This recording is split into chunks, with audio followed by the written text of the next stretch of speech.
నమస్తే. ప్రస్తుతం ప్రజావాణిలో ఉన్నాం.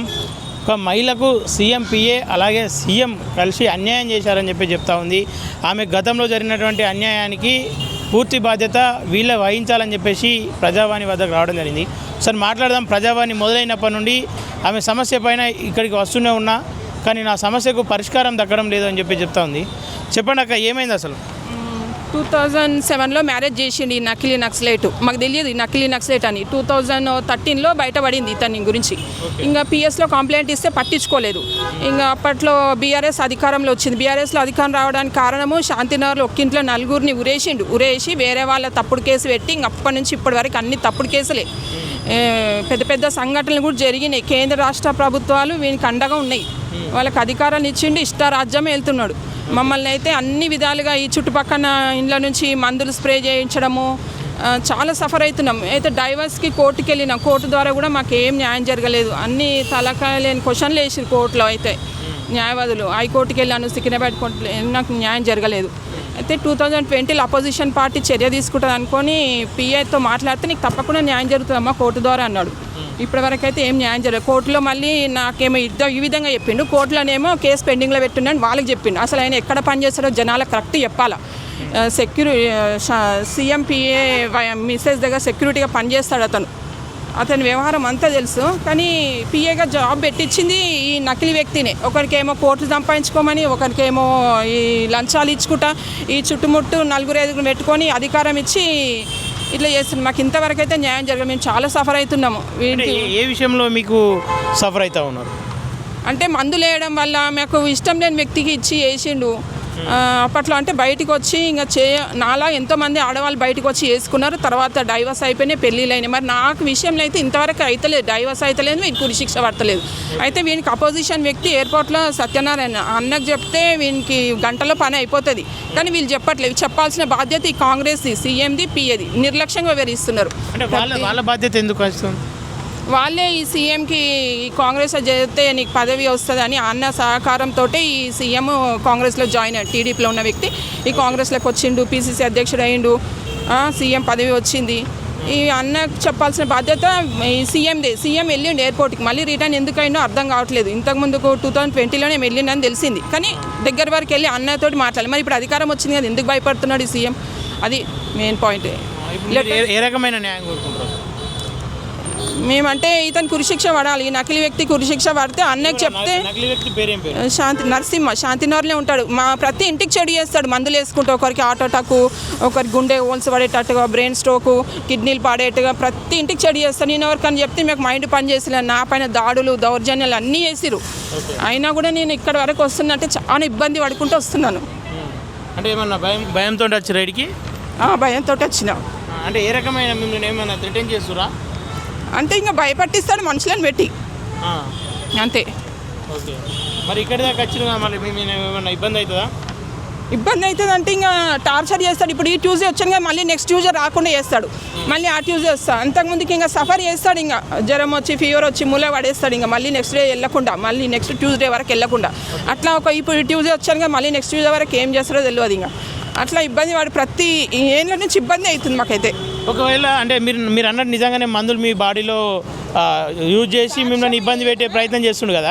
ఎవిడెన్స్, సాక్ష్యం, ప్రూఫ్లు అన్నీ ఉన్నాయి కదా. ఎల్బీ నగర్ వెంకటే సాక్ష్యం, ఎవిడెన్స్, ప్రూఫ్ అన్నీ అతనే. అన్నీ ఉన్న కోర్టు కళ్ళు కనిపించట్లేదు. ఆ కోర్టు కూడా భయపడుతుంది. వీడు రౌడీలు గూండాలు పెట్టుకుని మమ్మల్ని ఏం చేస్తారో, మేము ఉరిశిక్ష చేస్తే వీనికని. మరి సద్దాం హుసేన్ ఉరిశిక్ష చేయలేరా?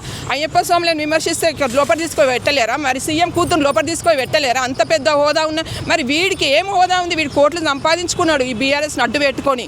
ఏ విధంగా సంపాదించుకున్నట్టు ఇట్లనే మనిషి కిడ్నీలు అమ్మి, మా పక్క బిల్డింగ్లోనే ఒక అతను మత్తుమంది వేసి కవర్ కప్పి కిడ్నీలు అమ్ముకుంటాడు. మనుషులకు అన్ని విధాలు చెడు చేస్తారు. కొంతమంది అయితే హ్యాండ్ క్యాప్తో ఇది అయిపోయి ఉన్నారు. కొంతమంది బ్రెయిన్ స్ట్రోక్ వచ్చి, కొంతమందికి హార్ట్ హోల్స్ పడి ఇట్లా ఇంటింటికి అయితే నేను పోయి చెప్పుకోలేదు. ఇంటింటికి పోయి చెప్తే మేము పిచ్చి అని అంటున్నాడు. ఆల్రెడీ పిచ్చా అన్న బ్లేమ్ చేసిండు, తలపై దెబ్బ తీపిచ్చిండు అని. చేతికి అంతా చెంచాలాగా పనిచేస్తారు ఈ నకిలీ వ్యక్తి కింద. మరి ఈ సీఎంపీ అయితే చాలా కాపాడుతున్నాడు వీడిని. అయితే ఇప్పుడు రేవంత్ రెడ్డి పిఏనేనా? రేవంత్ అంటే వాళ్ళ భార్యకు పిఏ అయినా. రేవంత్ రెడ్డి భార్యకు పిఏ. ఏం పేరు? పురుషోత్తం. కాపాడుతుంది. అంటే ఆధారాలు ఉన్నాయి అక్క మరి మీ దగ్గర? ఆధారాలు, సాక్ష్యాలు, ఎవిడెన్స్, ప్రూఫ్లు అన్నీ ఉన్నాయి కదా. నేను ఈ ప్రజాభవన్ స్టార్ట్ అయినప్పటి నుంచి ఇస్తూనే ఉన్నాను, లెటర్స్ అవన్నీ ఇచ్చాను. మొన్న కూడా కూర్చోబెట్టారు నన్ను 12th ఆగస్ట్ రోజు. కూర్చోమ్మా, నీకు చాలా ఉంది, సమస్య పెద్దగా ఉంది కదా, కూర్చో, నేను మాట్లాడుతున్నారు. 1 అవర్ కూర్చున్నాను. మరి అందరూ తర్వాత భోజనం చేసి వెళ్తున్నానమ్మా అన్నాడు. భోజనం చేసి అటు నుంచి అటే వెళ్ళిపోయాడు మరి చెన్నారెడ్డి. మరి వీళ్ళకి నా దగ్గర రాగానే సమస్య పరిష్కరిస్తలేరు. గవర్నర్కి ఇచ్చాను, ఎమ్మెల్యేలకి అప్పట్లో బీఆర్ఎస్ ఉన్నప్పటి నుంచి నేను లెటర్స్ ఇస్తూనే ఉన్నాను. ఇప్పటి వరకు ఏం న్యాయం జరగలేదు. వీళ్ళ చేతి కింద అయితే కేంద్ర రాష్ట్ర ప్రభుత్వాలు అయితే పనిచేస్తున్నాయి. కాంగ్రెస్ అసలు ఇంకా అపోజిషన్ ఉండాలి, మరి వీళ్ళు కూడా మన గుప్పిట్లోనే ఉన్నారు. ఓకే, మరి సాక్ష్యాలు ఎక్కడ ఉన్నాయి అక్క? సాక్ష్యాలు అంటే మనుషులే సాక్ష్యాలు కదా. ఎవిడెన్స్, సాక్ష్యం, ప్రూఫ్లు అన్నీ ఎల్బీ నగర్ వెంకటేష్ సాక్ష్యం, ఆయన్నే చెప్పాలా. మరి సిద్ధంగా ఉండే ఆయన చెప్పడానికి సిద్ధంగా ఉందంటే ఇప్పుడు కోర్టు ద్వారా ఎయిర్పోర్ట్లో సత్యాన్ని పిలుస్తేనే అన్ని సాక్ష్యాలు బయట పడతాయి. ఆయన ద్వారానే అన్ని బయటకు వస్తాయి. ఇప్పుడు మీ ఎవరైనా అడిగితే చెప్తారో చెప్పారో నాకు తెలియదు, కానీ నెంబర్ ఉందా? మా దగ్గర ఉంది. ఇస్తారా ఒకసారి? మేము ఇవ్వాలా? మాట్లాడే ప్రయత్నం చేద్దాం. మరి వాళ్ళ ద్వారా ప్రయత్నం, కానీ ఎయిర్పోర్ట్లో అన్నకు చెప్తే మాత్రం ఇది గంటలో అయిపోతే పని ఇది. కానీ వీళ్ళు నిర్లక్ష్యంగా వివరిస్తారు ఈ కాంగ్రెస్ గవర్నమెంట్. ఓకే, అంటే ఎందుకు ఒక మనిషి కోసం మేము అది చేస్తారా ఇంతమందిని ఇబ్బంది పెట్టేటోళ్ళని? అంటే ఇంకా పిఏ పోస్ట్ ఇచ్చింది కదా, పిఏ పోస్ట్ ఇచ్చే ముందర ఆయనకు చెప్పిండు, మీకు పిఏ ఇస్తున్నా, నా మాట వినాలా, లేకపోతే మీకు పోస్ట్ లేకుండా చేస్తా అంటే ఇంకా వాళ్ళ మాట వినేటట్టు ఉన్నారు అందరూ. ఒకరికేమో కోట్లు సంపాదించుకొని, ఇప్పుడు ఒక ఇంట్లో ఒక అన్న ఒక చెల్లె ఉంటారు. ఒకరిని పై స్థాయికి ఎత్తుకుంటాడు, ఒకరిని కింది స్థాయి పెడతాడు. కింది స్థాయి వాళ్ళకి కోపం వస్తారు కదా, పై స్థాయి వాళ్ళకేమో మొత్తం ఒక్కరికే ఇస్తాడు.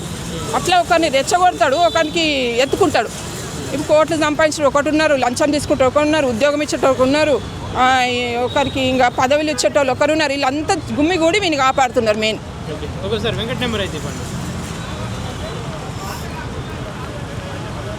కానీ చాలా అన్యాయం చేస్తుంది తెలంగాణకు మాత్రం. ఒక్కింట్లో 4గురిని చంపి ఉరేసే దొంగచాటుగా కళ్ళతో చూసిన వాళ్ళు తప్పుడు కేసు పెట్టి ఒక మహిళని, బీఆర్ఎస్ మహిళ ఆమెని దాచిపెట్టిండు, కేసు పెట్టిన ఆమెను తీసుకోవద్దు. అట్లా కొంతమంది ఎన్నో ఉన్నాయి. ఈ శంషాబాద్ ఎయిర్పోర్ట్ దగ్గర ఆమెను చంపి వాళ్ళు బతికే ఉన్నారు, ఏం చంపలే, పోలీసు వాళ్ళే తప్పులు చేసిరు, ఎన్కౌంటర్ చేసి. నేను ఇక్కడ నించుంటే ఒక మహిళ వచ్చి దౌర్జంగా నన్ను 19th రోజు బయట నించోబెట్టింది. ఎండలో నించుంటే ఒక పోలీసు వచ్చి నువ్వు వెళ్ళమ్మా వెళ్ళు అనేసి ఇంకొక అతను, నేను వెళ్ళను అంటే కూడా బలవంతంగా వెళ్ళు అనేసి లేడీ. కాదు,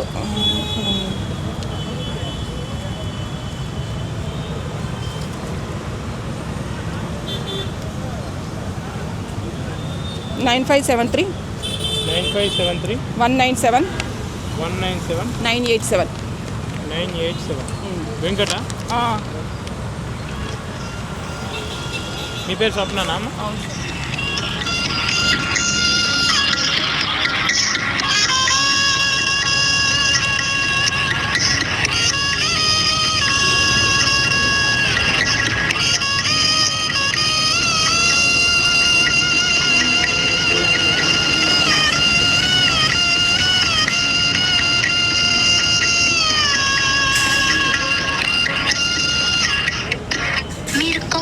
ఫోన్ లేపుతలేడు మరి.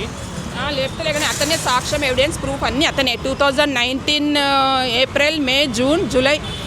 ఇంకా ఇప్పుడు ఒకవేళ ఆయన అబద్ధం చెప్పిండు అనుకో? అబద్ధం ఏం లేదు. ఎయిర్పోర్ట్లో అన్నీ అతన్నే పెట్టిండు. నువ్వే చెప్పాలి, ఏమైనా ఇది జరిగితే ఇక్కడ ఏం జరిగినా చెప్పాలంటే అతన్ని కూడా చెప్పనీయకుండా కొంచెం డబ్బులు ఇచ్చిండు. అతను ఏం చెప్పట్లేడు. ఎల్బీ నగర్ వెంకటేష్ సాక్ష్యం దీనికి. సరే అమ్మా, ఓకే.